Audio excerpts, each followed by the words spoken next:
Welcome back. This is a little video here, more so to answer a question. I've gotten a couple questions now about this, both on the platform here and in person. Funny enough, yep. Anyhow, um, first question that I'm going to cover is, let's go with the navigation grid. I had a person ask me how that works. I have to remember where I put it. World plane. Here we go. I call it world plane. It's just a plane.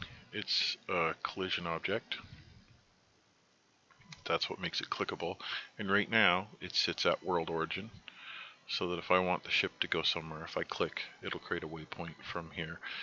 And I'm just doing a quick look to make sure OBS appears to be capturing my mouse, because the last recording it didn't very well. Anyhow, so if I clicked over here, in the running version, the ship would move here, and we're going to look at that in a minute.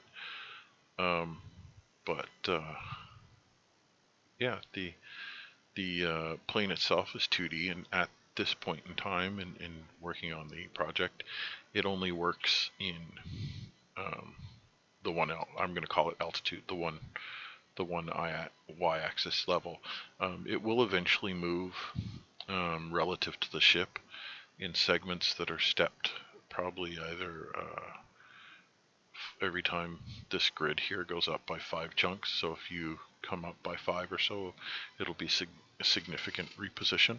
I haven't fully decided that. I might even make it a modifier key that'll allow you to just, when you go and set your waypoint, that if you're holding down, say, control, and then you move your mouse up and down after clicking, it'll move the waypoint up and down. Haven't quite decided that. I kind of want this to feel intuitive. I kind of wanted it to feel as easy as running something in 2D, because sometimes the game is just a bit more fun if you're not worrying so much about the 3D. I mean, obviously the 3D makes it all sort of, I'm just going to say, worthwhile when you do it this way. But now, the other question is the skybox. Now, my warning here for the skybox is once I'm going to turn the, do I want the ground? Yeah, I'm going to turn the ground plane off because we're not really going to see it anyways. The skybox, which of course is designed to be at camera center. So right now in edit mode, it's not recentering with the camera. It's just sitting there.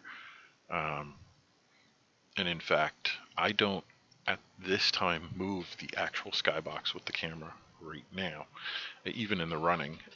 There's some reasons for that, because I don't move it one-to-one with the camera. And once I show you this next step, you can't unsee this forever.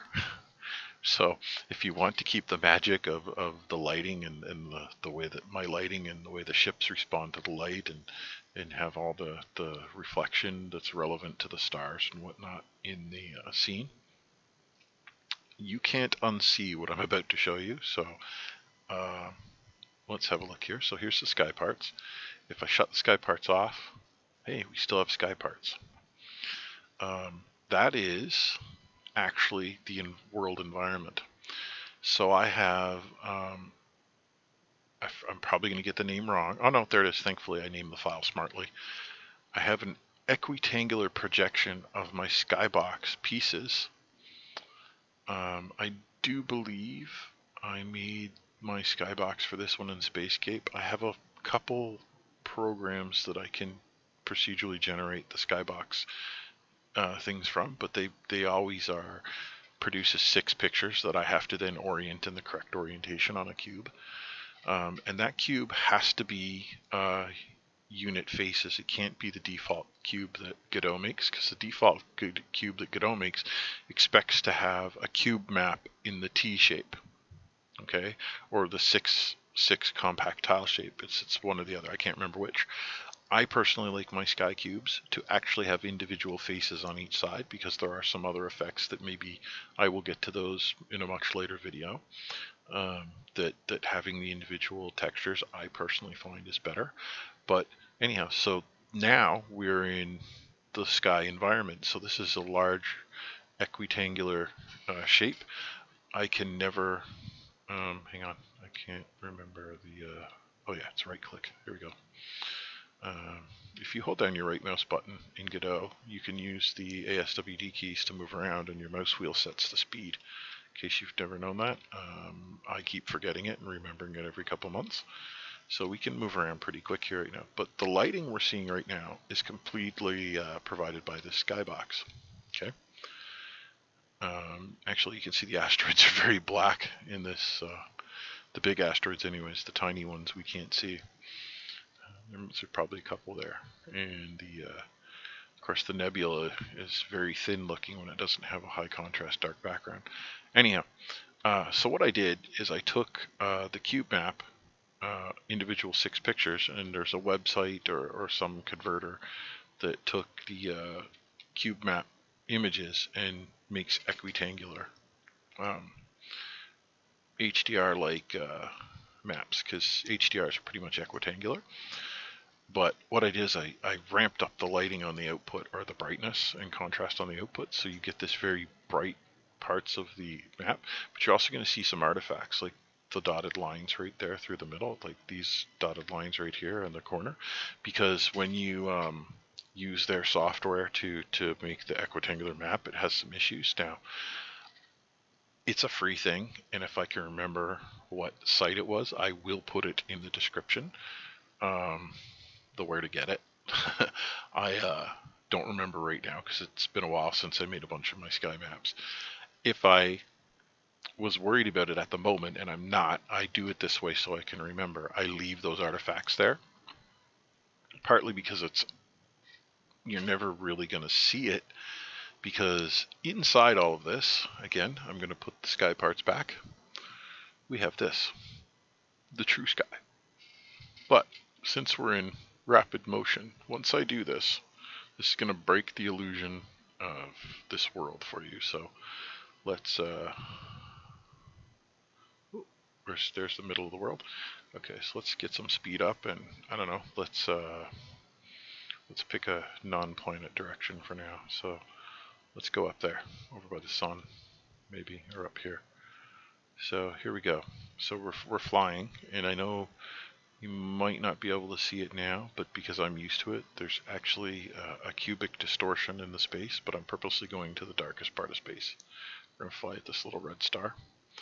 We're actually in a corner. The pixels are huge. We're actually in the corner. Here we go. We're starting to see the clipping of the distance of the box kick in. So now we're actually far enough away from the far side of the skybox that Godot is clipping it, and also some of the planets. So let's just go a little bit further through this corner here. Boom. So there is, and you can't unsee it once you've seen this. That's the skybox. And one of the tricks you need to do for Godot is you need to set it as, you need to shut the culling down. Culling has to be none. I don't know why. It just doesn't have the proper seams and doesn't work quite correctly if you don't set the culling to none. I have no idea why. Anyhow, let's get up to max speed here. It's kind of hard to tell, but that up there maps to this part of the skybox here. But that up there is actually emitting light that will interact with the scene. The skybox can't. This actual skybox object can't. That is actually a Godot environment that is the equitangular image, and it's set up high enough that it's actually emitting light. So if we sort of get in line with those stars, let's see if we can do this. Those stars to that stars and go in. We're in here. Yeah, so if we come down here, a lot of the objects that have their normal maps, oops, too much speed. A lot of lower my speed. A lot of the objects that have their normal maps on react nicely. You can see that bluish shine up in that direction, or actually maybe on the side of these ships. There must be a very bright, yeah, down there in the corner. That cluster over here is probably a brighter source. Yeah. They pull it from the skybox, right? So you get that weird, not weird, but scene matching lighting that actually matches your skybox, which for space is actually kind of important. But then this also allows you to have the high resolution skybox. Now that you've seen that, and then I've broken that illusion, it's in your mind and it's not going away. But the space cube is a specific mesh, and it has to have 6 surfaces. You see, one for each base. Then you can use Spacescape to render a space, and I'm Spacescape. I think you can just search it to find it. I'll put a link in the video there. It allows you to make tiny tweaks to certain starter seeds to end up with very different procedural space skyboxes. Hopefully I haven't said the word skybox so many times it's annoying. But yeah, so this is the cube here.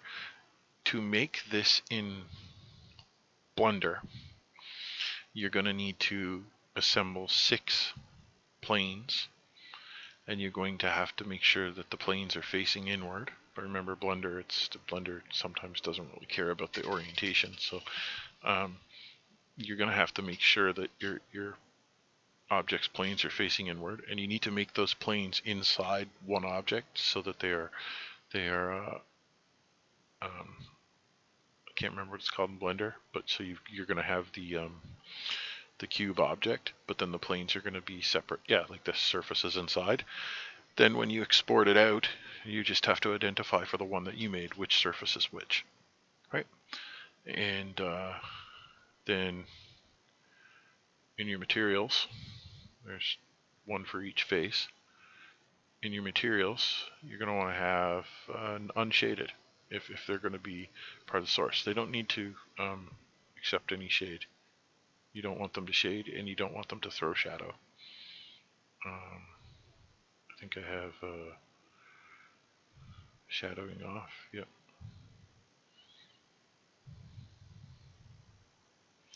But yeah, so it's just right now. There you go. 1024 by 1024 per face.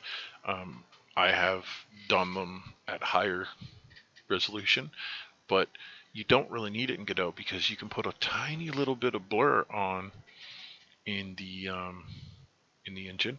You can also play around with your lossy quality and pull your lossy quality higher if you want your stars. But if you want your stars to twinkle, there's a magic value.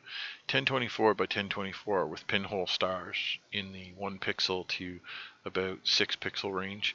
0.7 will actually on most cards in most, I'm pretty sure on most of the machines I've tested on, results in a sort of twinkling effect. I don't know what to call it, but it has to do, I think, just the way errors and how the pixels are rendered, which in our favor is good. It's into our favor. It's for what we want. I don't know how better to put that. It's a happy accident. It's called that way. In the words of other CG and effects makers, why they use physical models used to be the happy accident principle. I want to say that's a Lucasfilm, a George Lucas phrase. I'm probably wrong. My CG friends will jump over that, but I believe George Lucas was the one who said the reason why I used physical models was because it creates happy accidents. And I could be totally wrong. It could be on the other side, and it might even have been William Shatner with his company. Why? But no, William Shatner did CG, so it's not him. It wasn't Bill. I don't think it was Star Trek. I think it was a Star Wars thing, but why they used the models. Anyhow, digress. That's way off topic. Parameters, blend mode, yeah, see, cull mode, turn it off. If you turn it on, you don't notice it right away, but then what you'll start to notice is every once in a while you'll see the seam at the border between the faces. And you don't want that. So yeah, I do have 2 lights in the scene for your ambient sort of light. Something we didn't have a quick look at yet, so I will do it right now. is the planets. I made, by following various Blender tutorials, I made a planet generating Blender file, and I just run various versions of it. Let's fly over to this guy, the acid planet, and then I output it in 2D. Now, Blender has a problem outputting alpha, and depending on which Blender person you're talking to, they'll say no, that you have the problem. When I can tell you the compositing that I need to do, it's Blender that doesn't handle alpha correctly or as expected. It has a really hard time exporting pixels that are non-opaque when there's an alpha fade, so the atmosphere doesn't look quite as good as it should. The atmosphere here, oh, excuse me, the atmosphere here doesn't have the really green gassy cloud that it should. Yeah, so that's more of a Blender export, and I haven't been able to figure out how to do it without some other trickery to make it happen. But you can even see like the lines from the rendering that are I guess it's supposed to be the shadows of the peaks from the sun coming in at a shallow angle. Oh, hang on a second. I gotta clear my throat.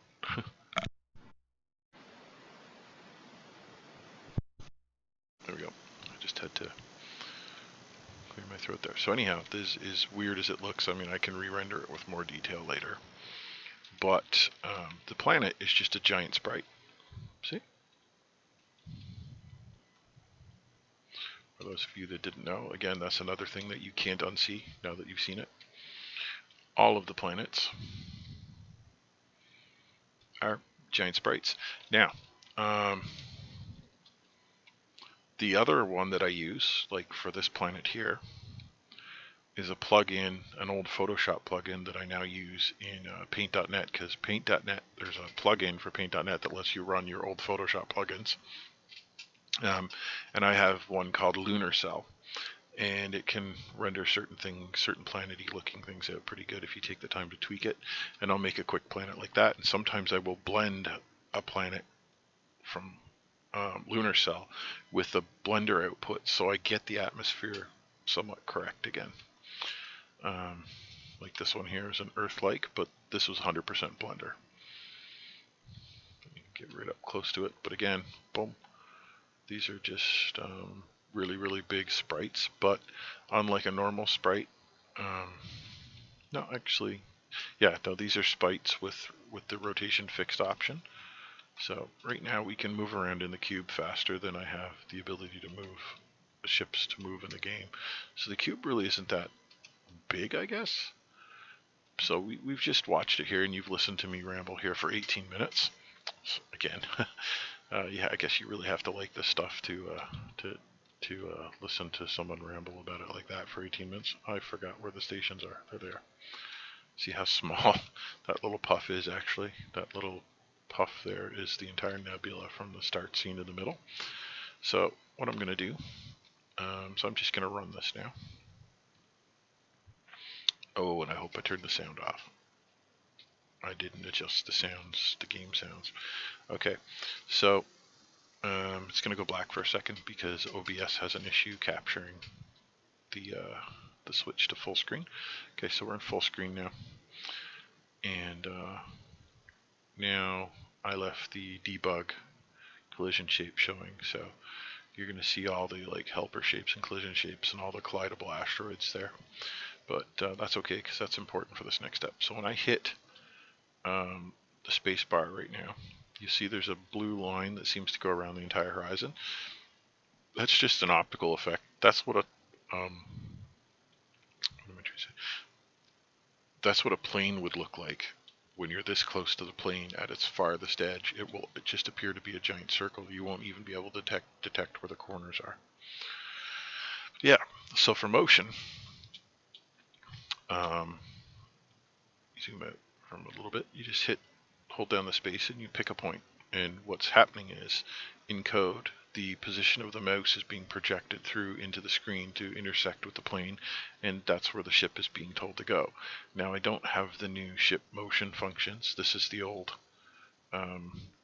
system driven. Let's actually go back this way. There's a closer asteroid here. So the ship will move over there. We'll get them right close.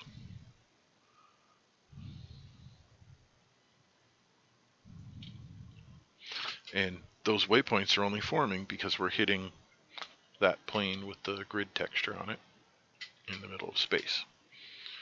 So let's go here.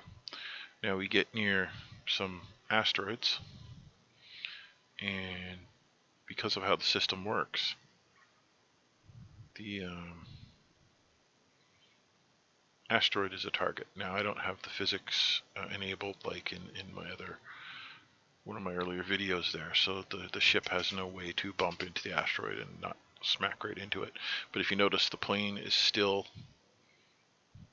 in its original position, but what's happened is the camera is relative to the ship, so the plane appears to be tilted, but we are by camera relative to that ship. So you see the whole world, that blue line is now on a tilt. Now I don't know how far away we are, but no, we're too far for that one. I wonder if any of these other rocks nearby are a distance that we could get to. Oh, here we go. Let's go up to that one. So you see we're climbing quite a ways away from that plane now. We're way up here. But we could also just turn around and leave that big rock and head back down to the home, what I would call the home plane, or the main world grid. And then the ship will just come to rest right there.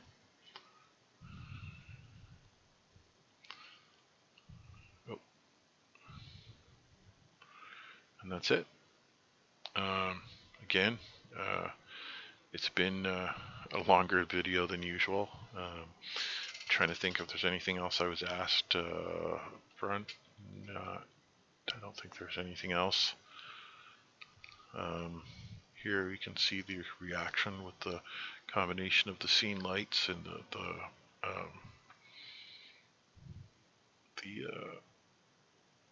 sky, or sorry, the environment texture, which matches the space cube, so you get a little bit of a better lighting effect. And yeah, let's call that sort of done here. Yeah, I'm hoping I got it all. So if you've watched this long, you must like this kind of thing. And again, thanks for watching, and I'll catch you in the next video. Bye.